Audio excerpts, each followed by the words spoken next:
In order to do JShell, you need Java JDK. So one of the ways you can get it is you can go to the website of the company that maintains it, and that's Oracle. You can basically just select it and download it. Now the one caveat with the Oracle version is if you are working with a company that deploys applications for other people to use, you can't use the JDK version for free. That being said, there are other options. One of those options is OpenJDK, the exact same source code that's available on Oracle, but you don't have to pay for it whatsoever. The other option is if your company likes Microsoft. Microsoft actually has an OpenJDK that you can download and install. Typically they're about one version behind whatever the current release is.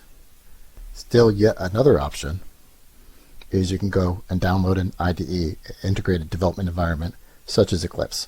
If you download either of these two versions for whatever your operating system is and extract or install it depending on the type of Eclipse you're downloading, it'll work just fine. IntelliJ does have Java available. However, apparently JShell is not among the binaries listed here. So if you have IntelliJ, you will still need to install some kind of JDK in order to do JShell. So let's just say you didn't install it through some kind of means like Oracle, OpenJDK, or Microsoft, and you just said, well, I've got Eclipse. Java isn't there somewhere. How do I find it? So you open File Explorer and go to wherever Eclipse is installed. And on a search, type in Java C, and you should see it come up. And right click, open file location, and there it is. You can copy the directory,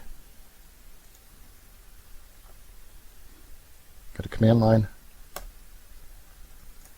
go to that directory, and then type in JShell.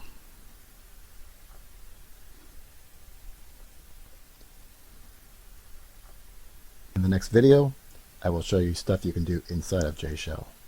If you like this video, please click the like button, and for more videos, please subscribe.